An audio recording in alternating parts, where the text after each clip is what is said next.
One of the most rejected and bewildering principles of truth is the following, and let's see how your mind takes it. In this world, to win is right.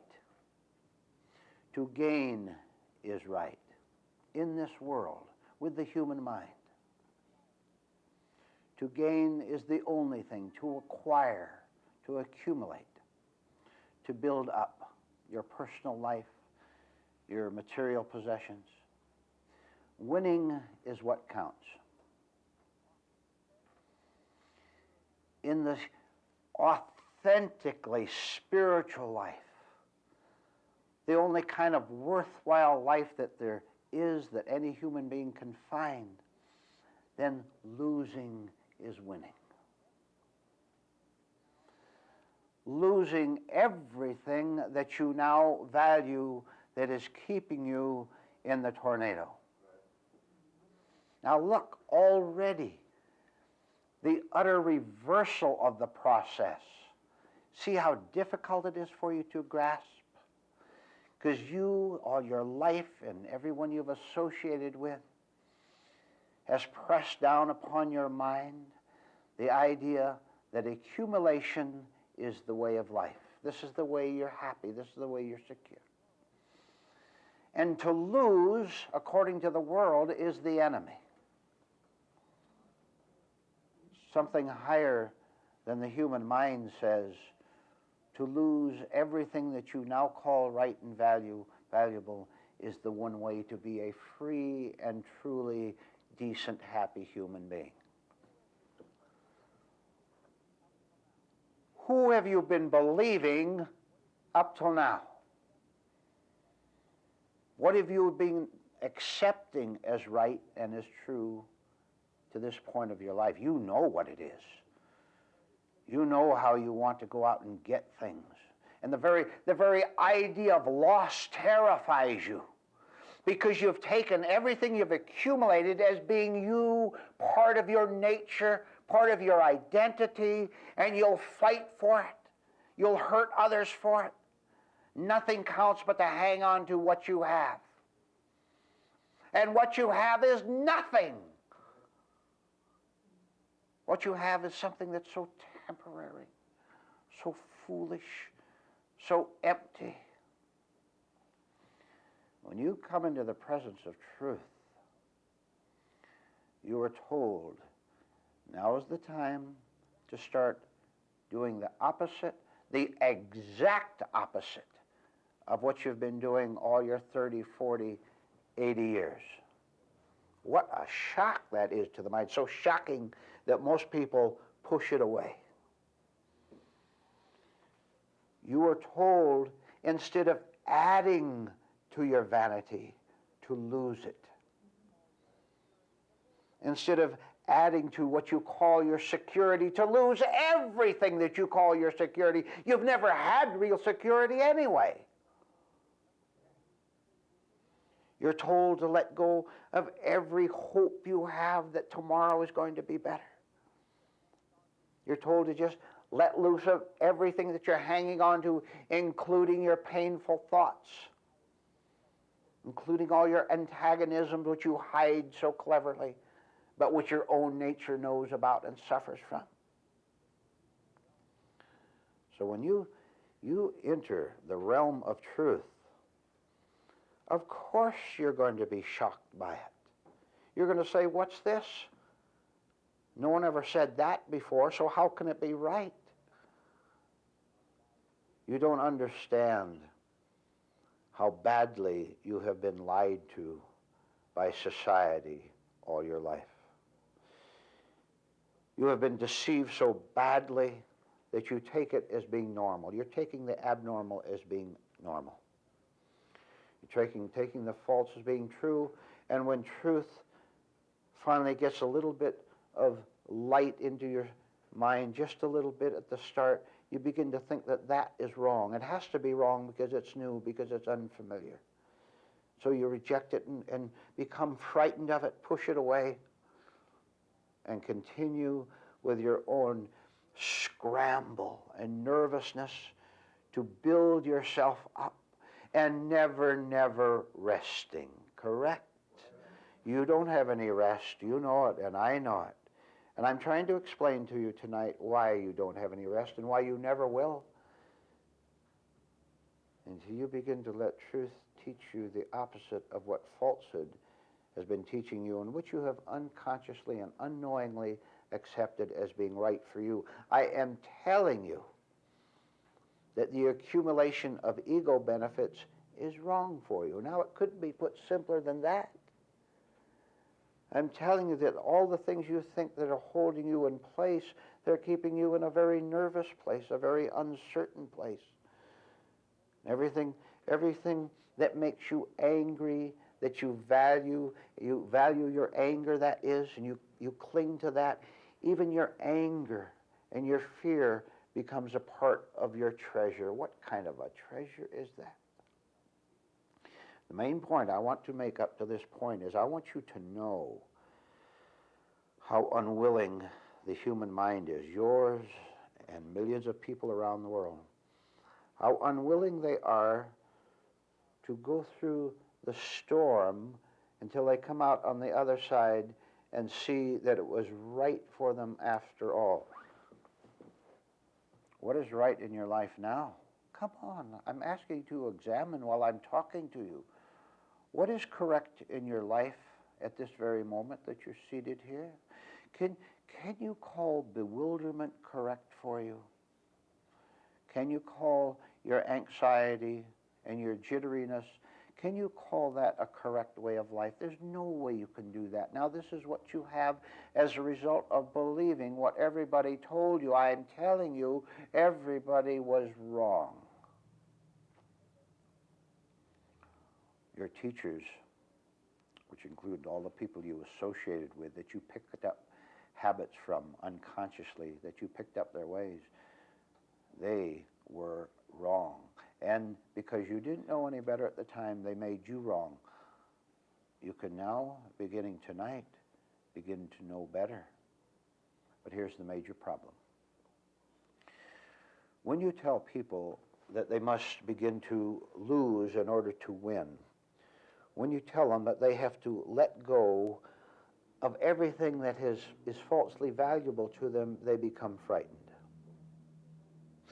As a matter of fact, they become so terrified that they turn off their minds completely and don't really hear any more of the truth that might be said to them.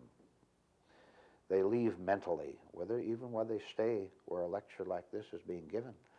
They've closed their minds because they're afraid that you're going to take away their life. Now, listen carefully. When you're told that you must lose your life in order to find your life, that is the truth. That is a fact. You must lose your present life, temporary life, in order to find a new life, eternal life. Now, I want you to carry out the following exercise as often as possible. When you hear that you must abandon your present identity, your present ways, in order to find something that is utterly different and peaceful, when you're told that, you will hear a loud scream of objection inside you. This will be the fear self objecting, talking back, screaming its protest, and telling you, don't you let me go. Now listen, please. What I'm telling you is an advanced lesson 1,000 miles high. And don't think it's quite so simple for you to grasp as it is for me to say and explain with words. Now, the reason I tell you that, because I don't want you to think that it's something you can grasp overnight. It's something you'll have to work with for a long, long time. All right, back to it. When you are distressed, when you are angry, when you are confused by any incident, no exceptions. That is your refusal at that moment to give up your false riches. Now, will you remember that? When you have malice towards someone, when you're stubborn and you insist fiercely on your way, when you yell at people, leave me alone, I don't want to hear you. When you're distressed in any way at all, now that's easy to describe, isn't it? Distressed in any way at all. That is a certain part of you that is fearful that something is going to be taken away from you, something that you have called right. It is my duty right now at this moment to tell you that you have no rightness in you at all. You never have had, furthermore, you will never ever have any rightness that belongs to you personally. All you can ever do in the future, speaking of time consciously, all you can do in the future is to have a goodness that lives through you. What the world and what your neighbors and what your hostile people call their goodness and righteousness is simply darkness, which they insist is light, so that they can say, I exist, and I exist as an individual who knows the difference between right and wrong, and I am right and everyone else is wrong. So please remember the point up to this point, that you have a fierce self in you, that when it's told it must let itself go, that it must have no existence now as it has always had, when you must simply let the whole business of your life go, and you can start even if you don't understand what that means, you will hear a fierce self screaming protest inside of you. And if you can begin to catch that, then you can go on to the stage of carrying your right actions out against that, which is to see it there and understand that it being a part of your past, a part of the time, your time system. When you see that it has no power at all, which it really doesn't, then you sit back quietly and you see all these accusations against the false part of you that says, if you desert me, you will be in trouble. Don't you listen to that threat. Don't you take any threats, accusations, hostilities as ever being right. Right for you, whether they come from you or they come from another human being. You walk away. You don't have to pay attention to them. Do you ever think of that? You ever stop to think that you don't have to pay attention to what's tormenting you? That you can walk away? Well, I'll tell you, you can learn to walk away. Right here in this hall, you can learn the precise method for walking away from all these bandits and all, shall I make it stronger? All these fiends who torment you. Don't they? And you watching this film, they torment you too, don't they? I know they do. We're telling you here how to get rid of them. And to put it in a certain way. Why don't you take a vacation from yourself? Wouldn't that be the delight of your life? Well, you know what an ordinary summer vacation is, don't you? Oh, what a horror. See, you smile because you recognize what goes on. You pack the car with people and water bags, picnic baskets, blankets. You hope you have enough money. And you go out and you have the most wretched time of your life, camping out, camping in. seeing the seashore, seeing the mountains. And you were compelled to do it. You say, I've got to go out and enjoy myself. It's the old American way. Of course it is. The old American and otherwise wretched way. And you get out there. And have you ever noticed there's no end of work? If you're not driving, you're packing. If you're not packing, you're unpacking. And you never do get that tent up right, do you? Look. Isn't it, look, you're sitting at home and you've got your little travel folder in front of you, the maps of where you're going to go, the beautiful pine woods out there. You go out there, you go on all this work, and think of the money alone. You go out there and the tent finally gets up, the 5 kids finally get settled some way, and you're lying down there on the pine needles, poking your ear. And it's very difficult for you to say, I'm having a wonderful time. I hope I have ruined your enthusiasms for that kind of a vacation. That is madness, called loving the great outdoors. The great outdoors doesn't need your company. And also the squirrels would be happier if you did. A spiritual vacation is quite another matter. And one beautiful characteristic of it is that you not only travel alone, but you don't mind it.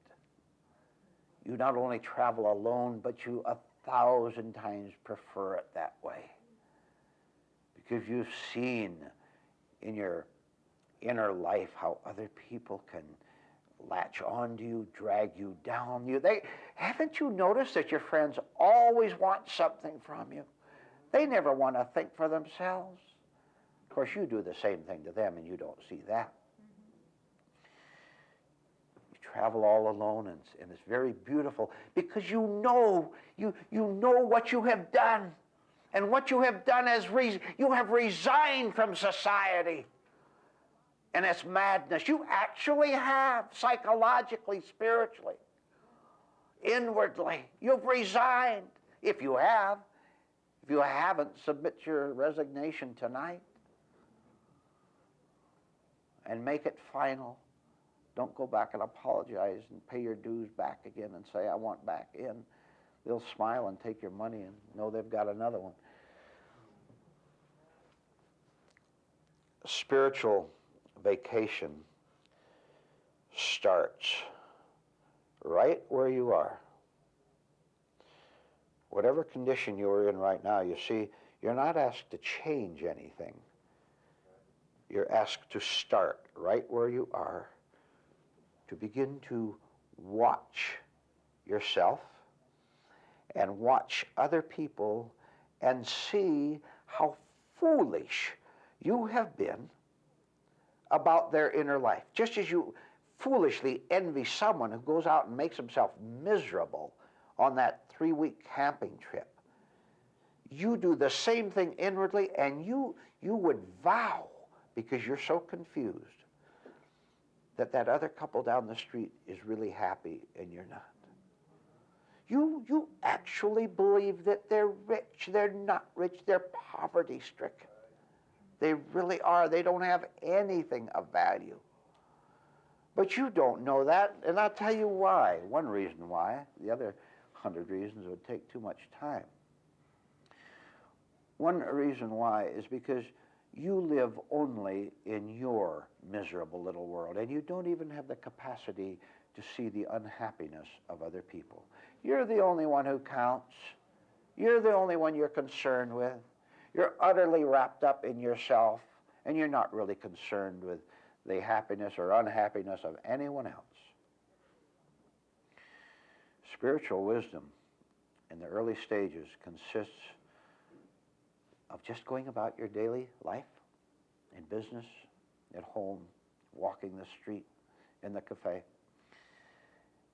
and being very watchful of the attitudes, beliefs, emotions, facial expressions of everyone you see,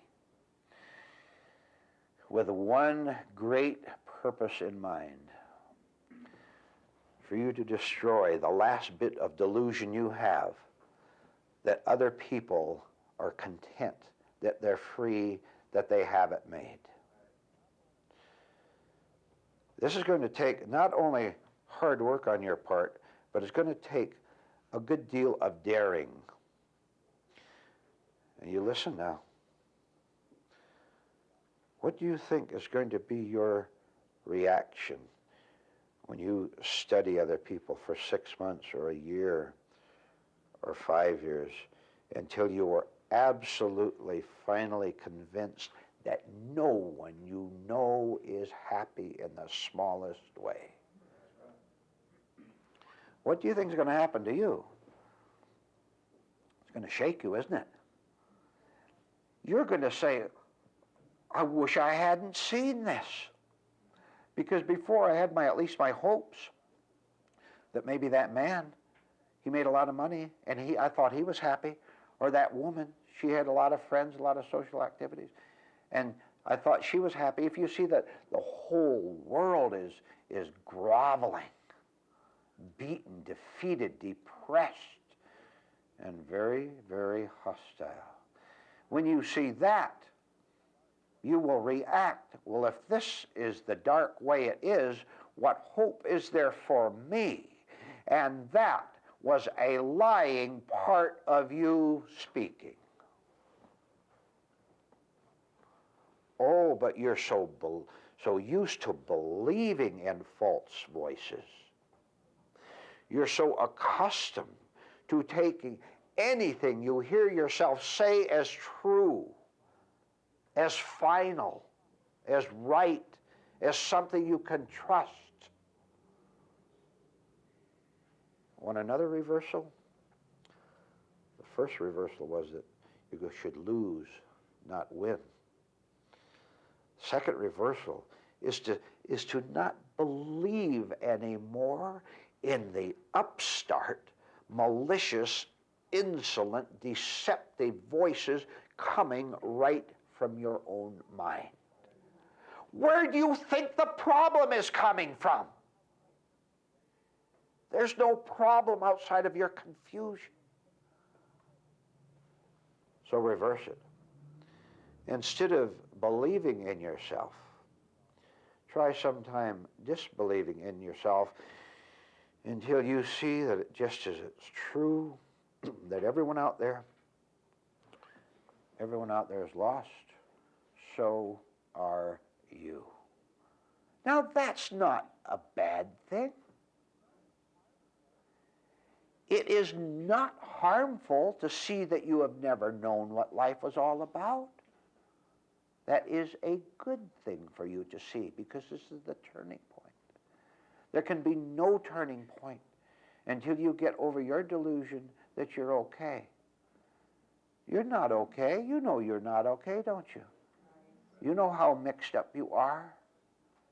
You know how hard you make it on yourself and on other people. Don't you know that? So take a vacation from yourself in that you can stand back and study yourself and study life and not believe in what you see, but rather let your perception of the facts tell you what it's all about.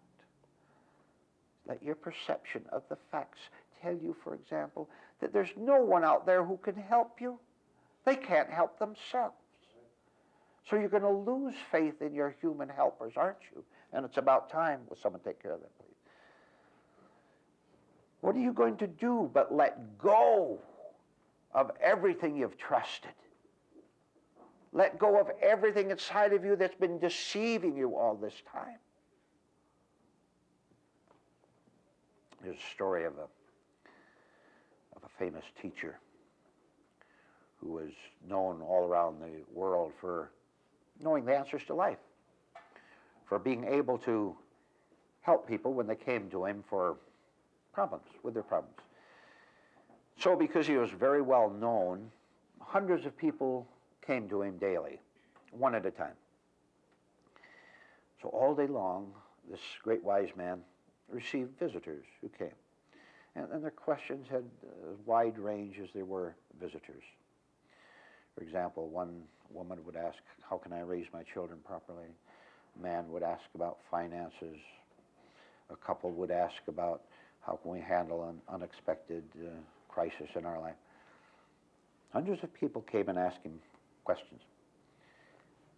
He had one answer only. And here's what he said to everyone who came to him. What does that question have to do with you facing yourself as you actually are? You want to raise your children right, you want to do anything right, face yourself as you actually are. And out of that will come the wisdom and the knowledge that will answer 10,000 questions. Any question, any problem you have, truth will answer it if you approach it and let it approach you.